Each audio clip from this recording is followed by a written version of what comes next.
think one of the major issues around conflict can be finance. And often it's because finance hasn't been sorted out before care's started.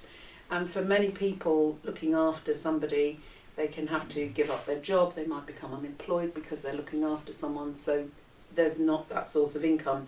And also income disparities in family can cause conflict. So one person may have more money than another, and one person may need more money than another. And that can often be an issue. It can also be an issue where somebody gives more money to one sibling than another, and they historically always have done.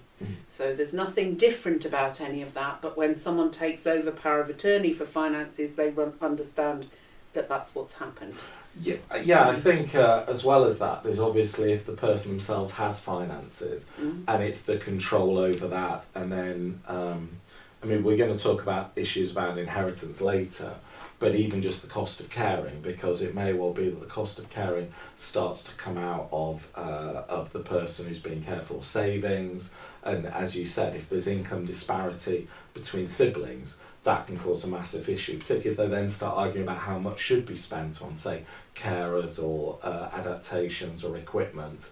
It can appear that there's an argument just about what the cost of something should be, but actually it's much deeper, and it can touch into historic financial disparity and issues like who's earning what. I think even where people have agreed something, it's good to have that agreement in writing. Although, as I found to my cost, an email doesn't necessarily constitute a legal binding agreement. So if people have power of attorney, one of the things that can be a source of conflict is a carer wanting wages for the care that they give. But the best place to do that is to go to the Office of the Public Guardian and to get it properly sorted out, so that it's all above board and everyone knows exactly what's being paid and how it's being earned. And I think in retrospect and hindsight, that's something that should have happened in my case, so that people are completely transparent about money. And even if you try and give statements to your siblings about how much money you're spending and what's happened, often in the first instance they're not that interested. It isn't until things happen that they suddenly become interested in what's being spent and when. And it depends very much on how much money somebody's got to be able to be a carer, and then how much of a drain that is being on them as a person, and how the other siblings see that, or family members. One of the things that I've found frequently in fact at work is one family member who was given preference with finances over another. Both of them carers, one of them may be doing more of the care than the other one, and the one who wasn't doing as much care being given money by the parent, which caused a lot of ructions. And it was the fact that the parent was doing that of her own free will, and wanted to support and help her child. That is their choice in the end. If that person wants to spend their money that way, that's absolutely up to them. But I think it can cause a lot of unease and a lot of ructions because people feel one person's getting preference over another again. And particularly if you're wading into what can be long-standing family disputes, actually, even whether you go down something as formal as a power of attorney, but even just trying to get someone to help mediate that, whether it's kind of a therapist or a counsellor, can be really difficult. Or social services. Social services can. GPs can. Doctors can in hospitals. So there are a lot of sources of places to go.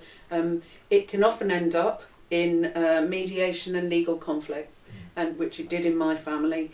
And I think that is very destructive. It's ended up with me never speaking to my siblings ever again. And I think those things, and it's had an effect on my children as well, because they will never see their cousins again, or not until they're much older. So I think it can be incredibly powerful in terms of the effect and the ripple effects it has on the family. But again, it's about making sure that agreements are written down, that you've got somewhere to go, that you've made sure that when spending has occurred, you've written it down. So one of my faults was I didn't write down what I was spending, and I didn't keep accounts. And that was where I fell down after my mum died. If I'd kept accounts, I wouldn't have been in so much trouble. And I didn't, because I felt we had an agreement. But that wasn't an agreement enough to make it powerful enough to do something. So again, hindsight is a great thing. And if we'd written it down, if I'd kept accounts, if I'd kept my siblings up to date with the finances, and also if we'd made explicit how money was going to be worked out, and my siblings hadn't been so hands-off about it in the first place, that might have helped. Because I suppose it can always be a particularly tricky situation if one person is the primary carer and is also handling day-to-day financial issues, which is often what you need to do. Bills are coming in, you need to pay for food, etc. So that can be a role that, as you said, kind of with the benefit of hindsight, thinking actually there's a lot of potential there. How do we try and stop misunderstandings happening further on down the line? And maybe use people to do some of that accountancy work. So in hindsight, it would have been better if one of my other siblings had done the financial stuff and said, this is the amount of money we've got, this is how we're going to spend it, and this is what's going to happen. And given that job to somebody else instead of taking it all on. I think, sometimes it's better to try and parcel out some of the issues. Yeah, I mean, with my stepdad, we used his accountant to do the power of attorney, and it was quite helpful because there were then a couple of other people involved in the process, and it just meant that you always knew there was an objective view. So where decisions were coming in, they would say, well, we're making decisions entirely on that person, in this case my stepdad's interests, and they have no sort of axe to grind, and not particularly we had any conflict. But that was really helpful because it just meant you had that dispassionate view, and they were saying, look, this is our only concern.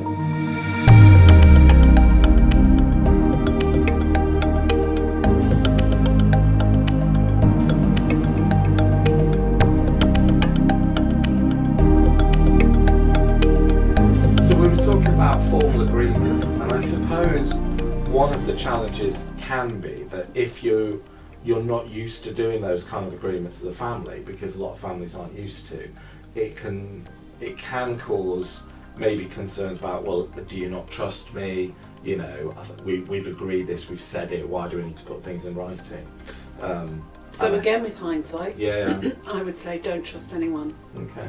That would be my first point of contact. The only thing you can do is make sure everything is above board and that everything is explicit.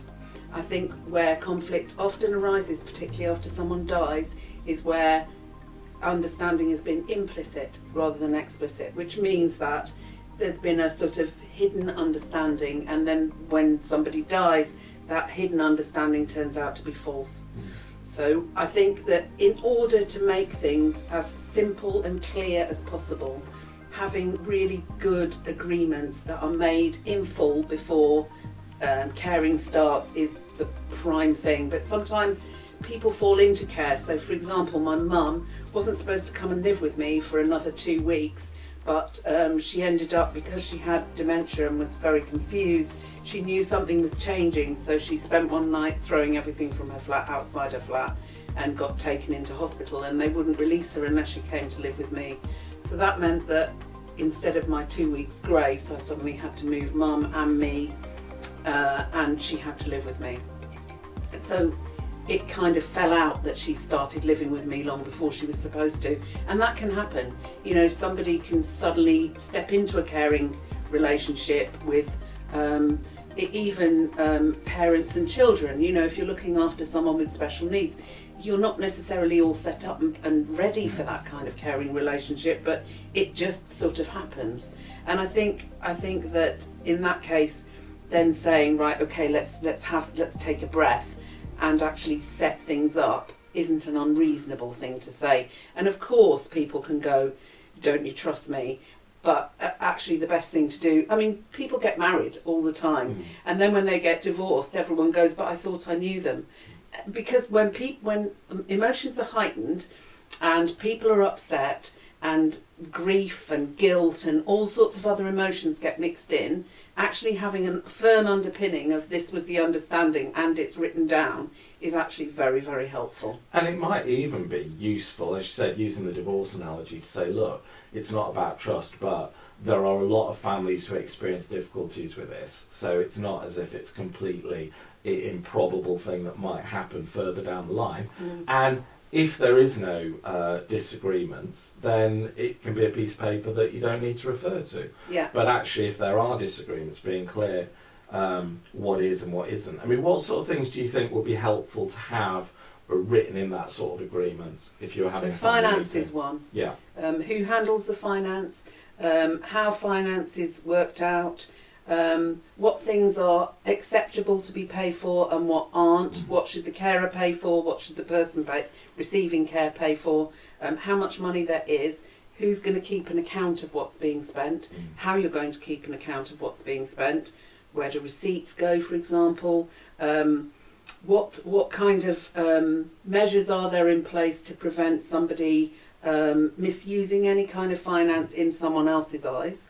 And also, I think things like who's going to do what. It's very good to write that down. So, for example, with my siblings, we had an unspoken agreement that I would have respite. And that never happened. And it was a source of complete angst for me because I wanted respite, I needed it. I had 24-hour care for somebody who was extremely volatile and difficult at times and wonderful at other times. But I never got a break, and I think that's really important. And if the siblings or whoever says, actually, I can't step in and be you for a week, but we'll pay for care every so many months, then that's fine, and you've got that in writing.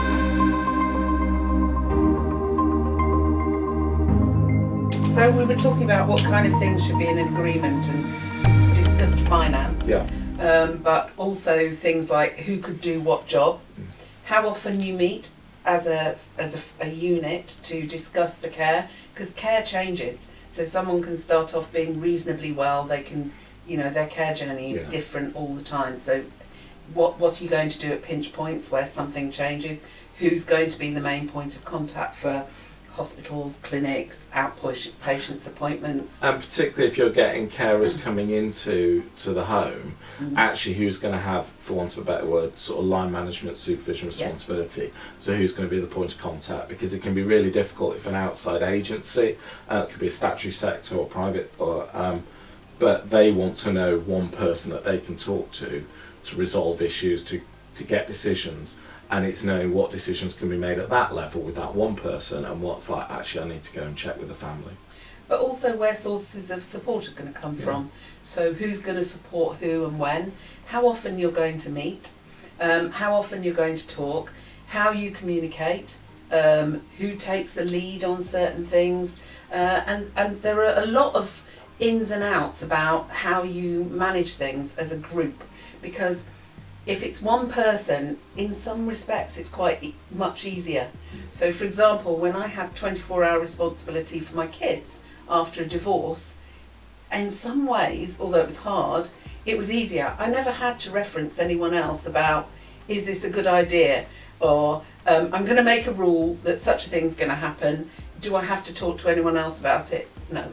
It was always my decisions. And I know with a friend who's the sole carer for her parent and the only sibling, that actually that's much easier in some respects. In others it's not, where she draws her support from, where she goes for that. But also she doesn't have to run decisions through anyone else. So I think a decision-making process is something to agree as well. And also, if there's a number of you, sometimes how decisions are made. So does it have to be unanimous? So there's certain decisions where everyone has to agree. Can it sometimes be a majority decision? And again, that could be where tensions within the family can exacerbate if someone feels they're always being overridden. Yeah. And one dimension that we haven't really talked about is in-laws. So you might have, say, 3 or 4 children, but then you've got their in-laws, their partners, perhaps their children, and they might be trying to take a more active role. And also they may have a particular view on finances, particularly if they've got one eye on inheritance and so on. And so do they become part of the decision-making process or not can be really difficult. Yeah, and who the decision makers are. I think also in terms of not just in-laws, I'd say widen the family out. You can have very large family groups of cousins, second cousins.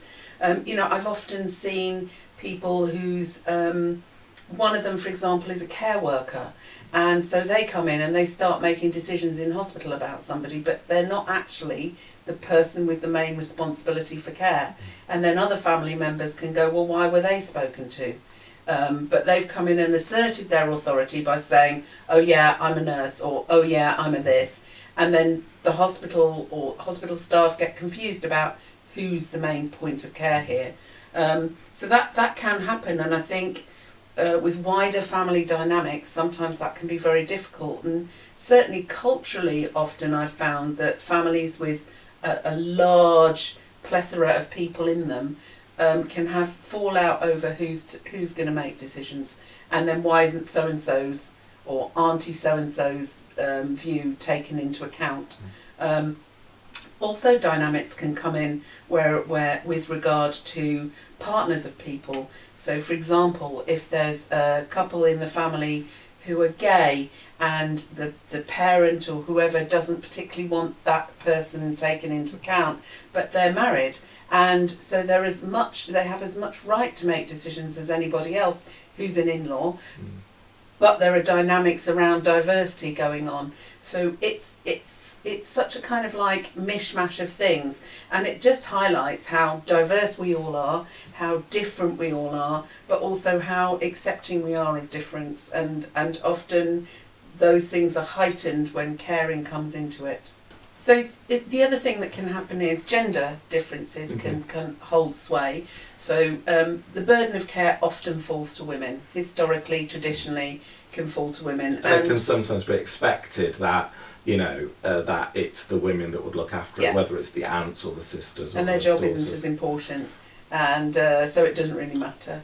Or they're the one that's on the ground, so therefore they'll be doing it. Or they've always been quite caring, so therefore they can continue that role, and they may not want to, which can be difficult. And I think on top of that, you can have differences around sort of which is the oldest child and the youngest child, or the oldest in a family can have a different viewpoint to the youngest, and the middle child gets squished into the middle. And my kids already talk about who's going to look after me when I'm older, which is hilarious, because apparently my oldest daughter's going to do it. And she stepped up, to be fair, so they're already like wrangling over this. And my sons, and now they're having discussions over who will have me for Christmas. Because I'm a single mum, and I think that makes a difference too. So a single parent is completely different from two parents, and their children start to worry about who's going to look after them much earlier because they realise they're going to be on their own. I think that's a really important point, and also people may have a perception of someone's either availability in terms of time or even finances. So you may look at a couple and think, well, they're both earning quite a lot, therefore they have more money. Actually, they may not have that much disposable money because it might be tied up in house or school fees or whatever. Somebody may be seen as, well, you've not got a job, so you've got more time, whereas actually they may have other caring responsibilities or have family responsibilities. And so, or they may be looking for a job, which is quite hard work. Yeah, no, absolutely, yeah. You And so it's trying to stop those automatic assumptions, either around kind of gender or age or roles, and so that everybody feels that they're all part of that decision about who's going to take on the responsibility. Yeah, absolutely.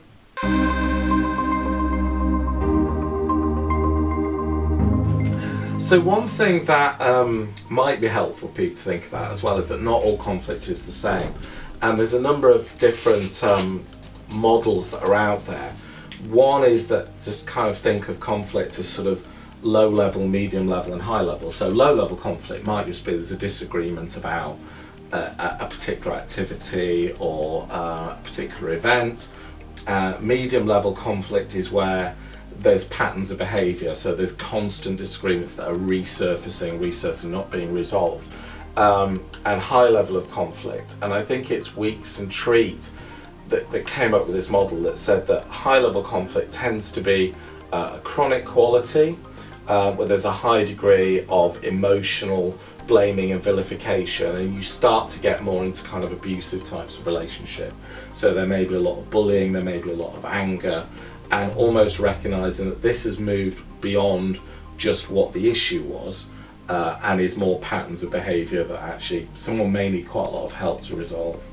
And so what difference does that make if I'm a carer and I'm listening to this and I'm going, so now I know there's low, medium and high. Yeah. How's that going to help me? I suppose it may just be realising that, so it may be that, say there's an argument about the kind of food someone's eating. So if the level of the argument is such that there's a lot of anger, people are feeling bullied, people are feeling vilified, it feels like the same arguments happening over and over again, they're feeling belittled, that says actually this isn't about the food anymore.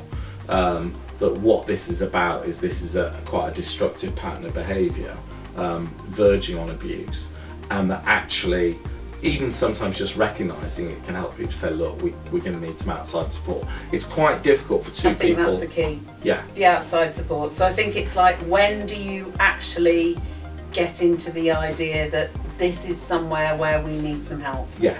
And I think where you've pinned it there, that if it's a low level issue, then basically it's not something you necessarily need outside support from.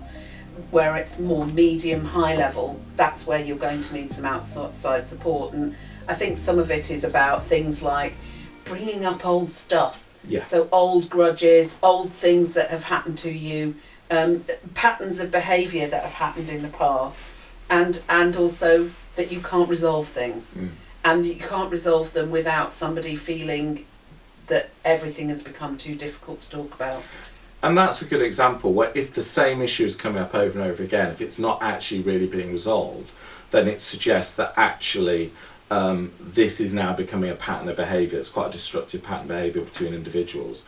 And recognising that something needs outside help in itself can be really useful. And whether that's mediation or counselling or a third party or someone who can help separate the issues around a decision that might need to be made for someone you're caring for, and actually this is a pattern of behaviour between, 2 or 3 family members. And it might be an issue between the person receiving care and the person caring. So it might be an issue where, for example, the decision to go into a care home, some family members may feel that this is something that should happen, other family members may not. But it may be that those kind of decisions as well lead to high levels where somebody needs to actually come in and help. And what are the benefits and what are the pros and cons, I guess? Where are the pluses, where are the minuses? And it's very difficult sometimes for someone who's caring to feel like actually this decision is being made, it's not a reflection on my care.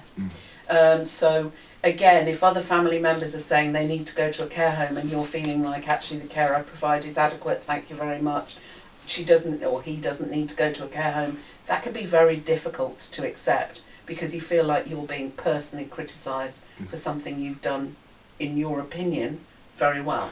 And it could be that you feel that you're doing the care adequately and you're being unfairly criticised. It may be that at one level you're recognising that there are problems, and there may be levels of guilt that you're not able to provide the kind of level of care you want because of the emotional and physical draining. I think it's often untangling a lot of those emotions from the decision of what's actually in the best interest of the person. Yeah. So we talked about mediators. Where might be a good place to go for a mediator? So when I needed mediation, we went to a professional mediator. Okay. It cost £4,000, I think, Okay. for a day. And we had to also pay for the place that we had our mediation in because it couldn't be in anybody's home. And that's another thing, if you're going to have disagreements, if the meetings take place in somebody's home, they're on their home ground. So it's worth thinking about where meetings take place. But that's a bit of an aside. And I think I recall that process had a very formal process where there were different rooms. Yeah. There was a room where each group could sit, they could talk to one of the professionals, then they could be brought together in a single room. So it's almost like very formal negotiations. Yes. And I think, so that's a formal, and if you just Google mediation services and try and find somebody who's recommended, that's also, solicitors can often do mediation as well. So you can go to a solicitor and ask whether they do mediation. And many solicitors do give mediation services and are trained to mediate. I wouldn't recommend using the solicitor you're using to deal with a will or to deal with other aspects. So you need a person who is removed from the circumstances and can mediate then. The other people that can do it are social services can do mediation, psychotherapists can do mediation, sometimes hospital staff can do mediation, and carers and caring people who are doing some caring can do mediation. So there are a number of ways in which to do it. Sometimes it might be a good idea to go to see Citizens Advice Bureau and say, sorry, who do I go to? Or to call people like Age UK. You know, the big charities will often lead you, or Relate, people like that will often lead you into a place where they can go, this is what we would offer and here's where you should go.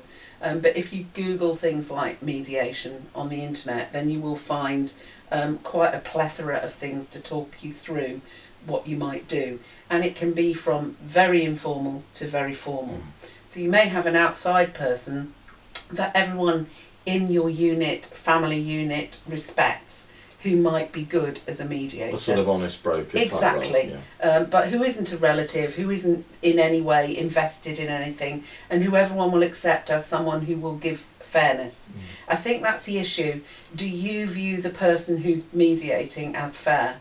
Or do you think they'll take sides with someone? And if there's any hint of that, then they shouldn't be used. Yeah. Is really my kind of view for that. Yeah, and definitely try using a range of people, because obviously there's the very, very expensive, very formal, and sometimes you will need that. You know, if there's a very high level of conflict, and it may be that there's large sums of money being involved, that may be exactly what you need.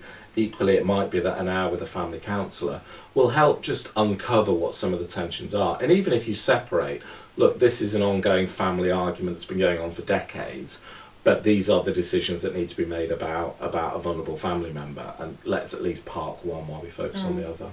And support and counselling can come in a major, it's sort of a myriad of ways, and they can start before things start to go down a bad path, which is much more helpful, to be honest, than waiting until it's all dissolved into chaos and you're going down a legal route. But legal routes exist, and that's what they're there for.